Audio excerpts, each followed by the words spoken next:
Mediterranean Marinas, Part 6, is the last in this series, and it looks at the areas in the central Med where you can keep your boat with the hope of visiting it in winter and sunbathing on Christmas Day.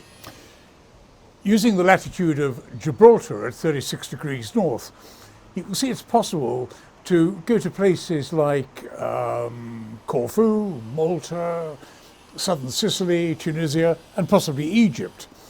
Anywhere north of this group is going to get pretty cold in midwinter, and the Arab countries like Libya and Algeria don't welcome foreign yachts.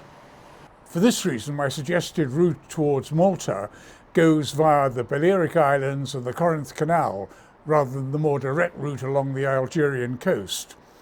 First, you'd need to apply a visa to enter Algerian waters, and you'll almost certainly be refused. And secondly, if you enter Algerian waters without a visa, you'll be escorted by an Algerian warship into the nearest harbour, arrested, and possibly have your boat impounded. It's not strictly in the Med. It is worth mentioning that there is a marina at Hugada, Egypt. Now, Hugada is a beach resort with a town for holidaymakers stretching some 40 kilometres along Egypt's Red Sea coast. It's famous for scuba diving, and there are stacks of restaurants, bars, nightclubs, and it's considered a pretty safe place. It's on the Red Sea near Cairo at Abu Teek Marina. I've been there once and it was a good experience. It's in the middle of a huge holiday development, and whilst at the moment it's closed because of COVID, it's certainly worth considering. Summer and winter you're going to get brilliant sunshine and good sailing winds. I do have mixed feelings about Egypt. You have to accept the backsheesh system of gifts to get anything done, and corruption amongst quite junior officials is just mind-blowing. The marina is not going to be particularly cheap, but it does represent a nice place to pass the winter outside of the European Union. Lovely cruising ground in the Red Sea and all the way up the Gulf of Aqaba to Israel. The fuel around Egypt is pennies for a litre, and there are international flights to the airport at Hugada with EasyJet, British Airways. Another place, not strictly in the centre, but that is very popular with British boat owners is Corfu, Gozo Marina.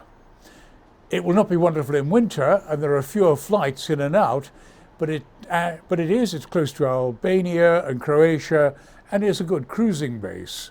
It is, however, subject to the Greek sailing tax of £800, 1,200 euros a year. But, as that was pointed out to me in some comments on episode 5, if you're not on board or you're not in the country, you can declare the boat to the local authorities, TA, and the tax is suspended for that time. But equally, by paying annually in advance, you get a bigger discount. Of all the Greek-owned marinas, it's certainly one of the better ones, and friends of mine with a boat seem to fly out there multiple times a year and go sailing. Lots of places to visit, and it's good cruising ground. The annual fee for a 12-metre boat in Gozo is around £4,200 a year, or 5,000 euros, plus the cruising tax of 1,034 euros, £860. So that's going to make a total of around 5,000 quid a year.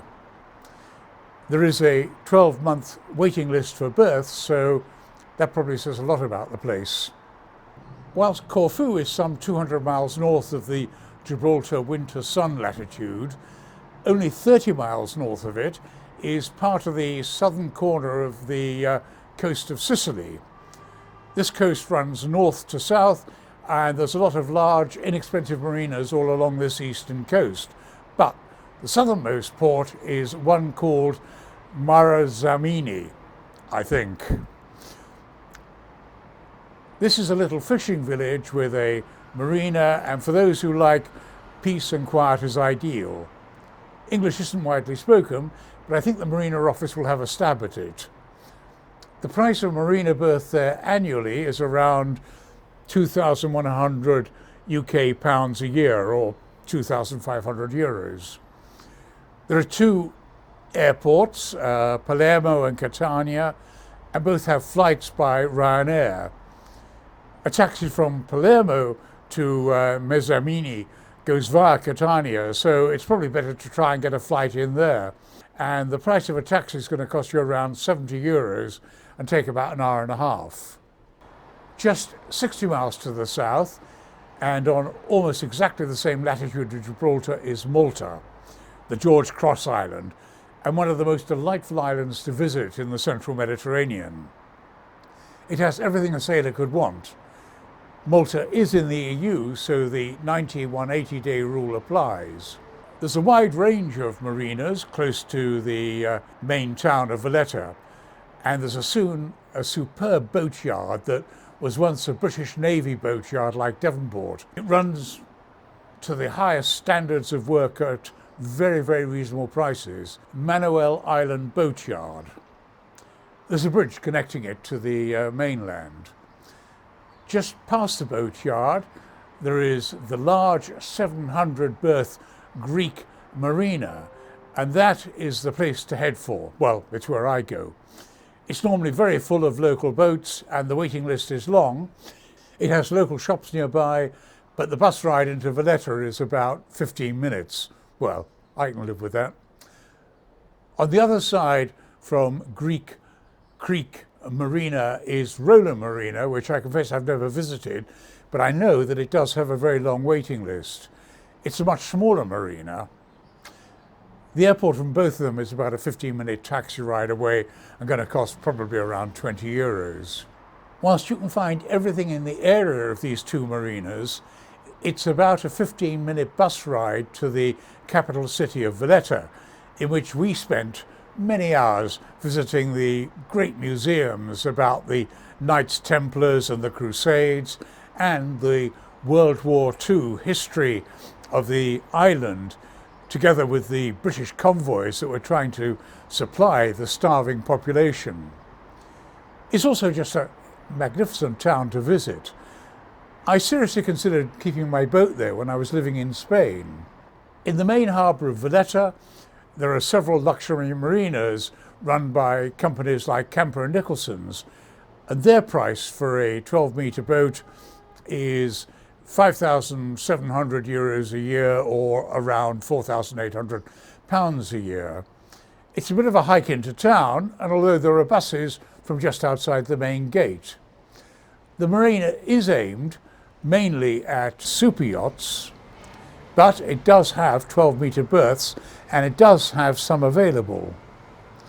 Up in the north is the island of Gozo, which also has a marina beside the ferry port. Now, I've only visited by car, and I get the feeling it's mainly attractive to local people, as it's necessary to use the ferry from the mainland to get there. It's remarkably inexpensive at 3,900 euros a year, or roughly 3,200 pounds for 12-metre berths. There are cheap flights into Malta all year round, and it really is well positioned as a jumping off point for extended cruises via Sicily.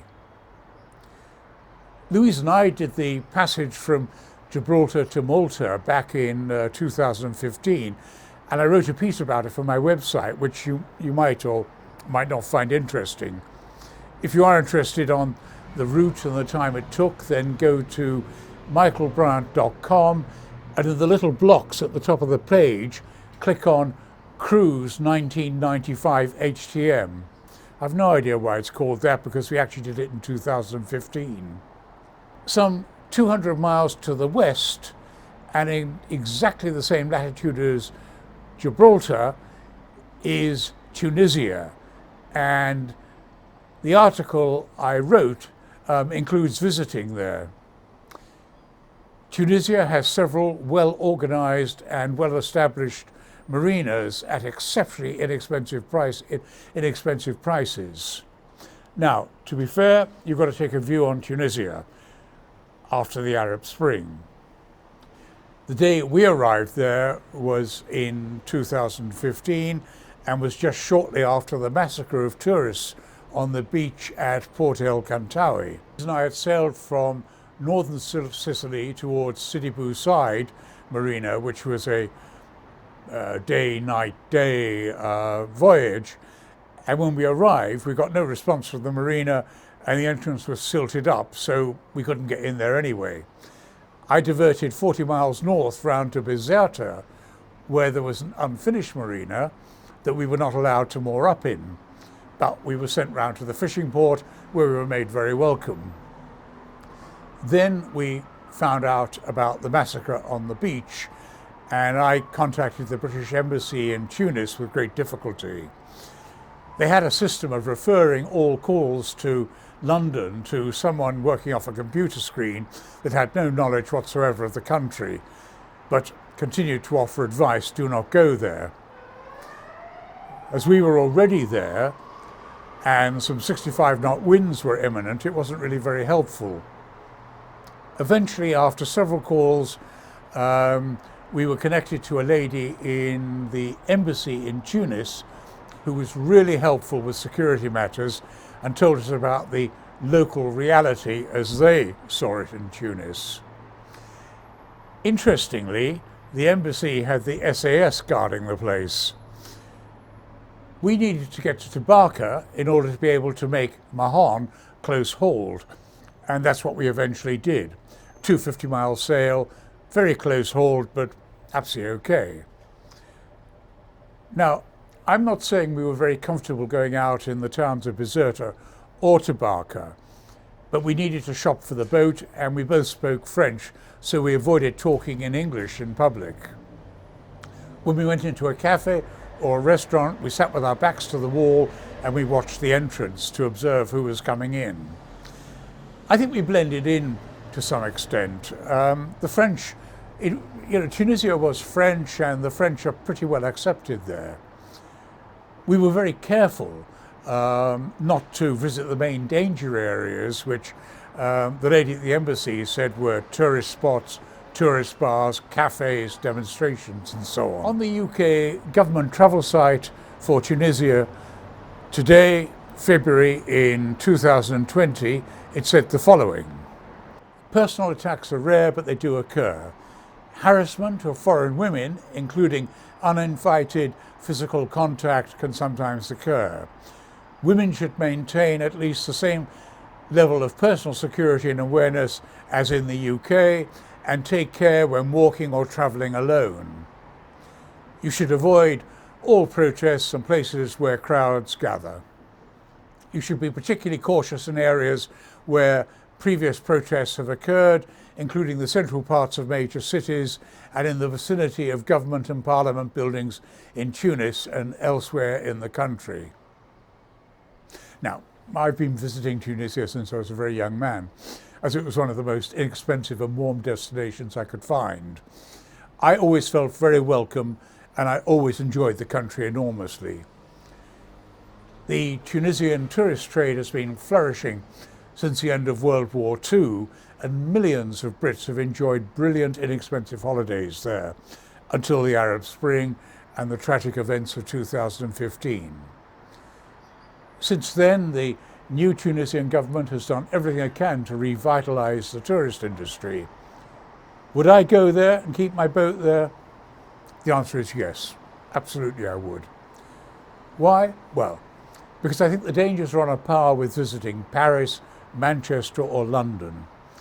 The new Tunisian government wants you to be safe and are working hard at, particularly in the tourist areas, to make it totally safe for visitors, which are so important to their economy.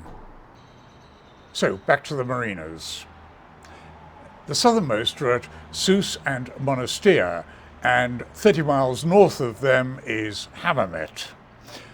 The shortest route to Tunisia is from Sicily to a fishing port called Calibia, which is about 85 nautical miles away, or 125 miles to Hammamet, but still only an overnight at most.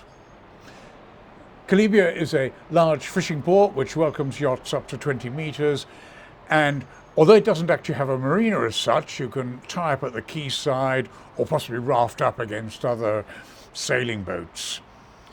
From Calibia to Hammamet is about 40 miles down the coast, then head south in a gentle 30-mile sail to Sousse Marina. It was very well established in the middle of a very Europeanized port town. The actual marina is called Port El Cantare and has depths from 1 meter 60 to 2 meters 50 and places for about 300 boats. As you can see, it's right in the middle of town. Right around the port, it's very European with bars and cafes. The old town with the Kasbah is a short walk away. I've visited this marina a couple of times and found it very welcoming. A good place to be. I'm not sure if there are any EU liveaboards there, but I bet there will be in the future. The nearest airport is Monastery Habib Bourguiba International Airport, which is about 20 miles from Port El Cantare.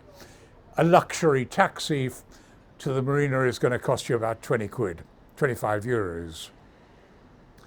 The staggering low cost of an annual berth for a 12-metre berth is £1,100 a year, or 1,330 euros. There are additional charges for water and electricity of around £300. I think this is the least expensive place to keep a boat in a modern marina in the entire Mediterranean that's around the latitude of Gibraltar. Well, it is the cheapest I know of. Customs officials are allowed to keep the boat in the marina for up to 2 years, and they give you a free cruising permit for 6 months of the year. I imagine both are renewable. Probably depends on which official you get, and normally a bottle of whiskey or a carton of cigarettes would help solve the problem and make you a friend for life. Well, until the next renewal, anyway. Just 35 miles north of Sousse is Port Yasmin Hammamet Marina, and the big difference is that this is part of a huge European-style holiday resort of hotels, apartments, shops, bars, cafes, all aimed at the tourist trade. Not any Arab culture anywhere around, and you'll feel like you're in a sort of, Arab Benidorm.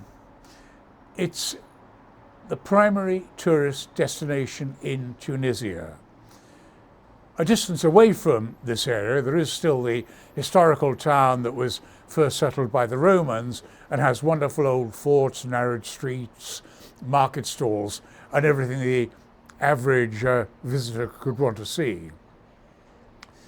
I get the feeling it's occupied mainly by boats belonging to Europeans, mainly French, who own apartments or villas in the area.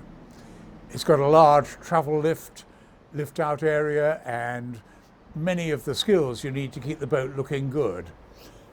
Depths are from 2 meters 50 to 6 meters, and the facilities are excellent. The annual price for a 12-meter boat is 1,500 UK pounds a year, or 1,800 euros, and that includes VAT and charges for water and electricity. It's a pretty good deal.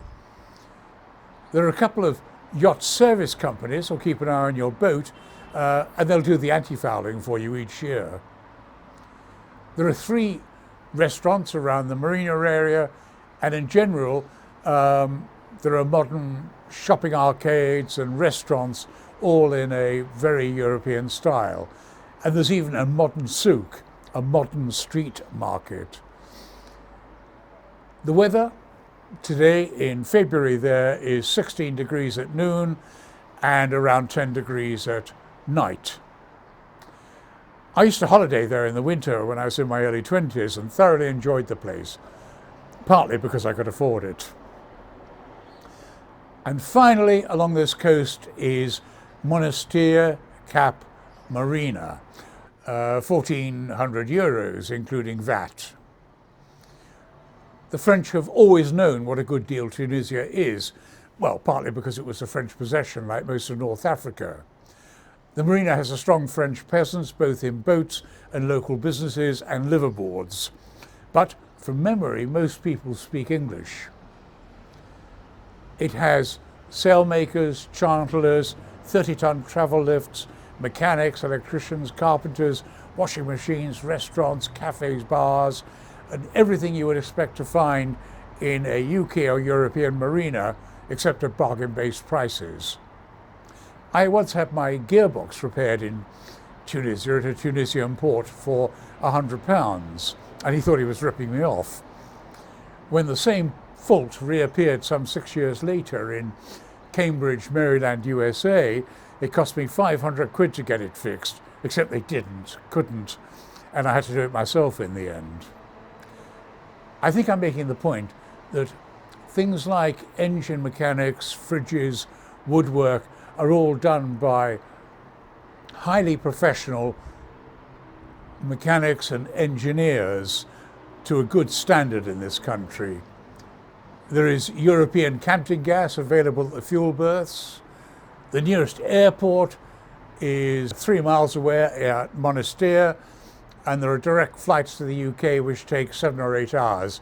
EasyJet, Ryanair, people like that fly in for about £140 return. There are more marinas in Tunisia all the way around to the frontier with Algeria at Tabarka, including Tunis with Sidi Bou Said, which has wonderful Roman remains at Carthage. But I get the feeling, having visited them all, that the three I've mentioned, Sousse, Hammamet and Monastery, are the most suitable for keeping your boat in permanently and the most accessible. The frontier police and customs officials are pretty serious people, and they will require you to sign in and out at every stopping place in Tunisia. I mean, all you need are your passport and ship's papers, small ship's register or Part 1. And the marinas will want to see the boat's insurance papers. It is vitally important to fly the Tunisian courtesy flag at all times that are in their waters and keep it in good condition. I almost got fined once for not having one. It's time consuming going through the entry formalities with the police and customs and the marina check-in, but it's perfectly doable. I've never tipped these people, but I do normally keep a carton of cheap cigarettes on board, so that if I'm checked out by officials, as they sit round the cabin table, I can make them a small gift of a packet of fags each. I think keeping a boat in Tunisia is a really good option. And if you decide you don't like it, well, then you can sail away without losing much money. If it were me, I'd get a cheap package holiday out there first to whichever marina you fancy and spend a few days checking it out. I mean, my guess is you'll love it. I hope you've enjoyed this series of Med Marina videos. It's a magical cruising ground, so long as you have a bimini and sunscreen. Countries like Tunisia, Turkey and Italy, who preserve their ancient history, are a delight to explore away from the boat. And even Greece has got a lot to offer. Spain is so well set up for boats and so easy to get to. I think we're just really lucky to have this delightful playground on our doorstep, despite the problems of Brexit. I've just published a book with all the information contained in the series, rather imaginatively called Mediterranean Marinas. It's up on my book website, gentlesailing.com, and it's a digital download. If you feel like subscribing to my channel or giving it a thumbs up, then I'd be grateful, as it helps with YouTube promoting it. But if you don't, it really doesn't matter. Thanks for watching. Bye. So far, French Canal Route to the Mediterranean has sold over 2,700 copies. And the Gentle Sailing Route to the Mediterranean, that's down the outside coast, has also sold over 1,850 copies so far. If you want a copy of any of my sailing books, then they're available as instant downloads from gentlesailing.com, all one word. Or if you want my articles and descriptions about sailing, you'll find them at michaelbryant.com.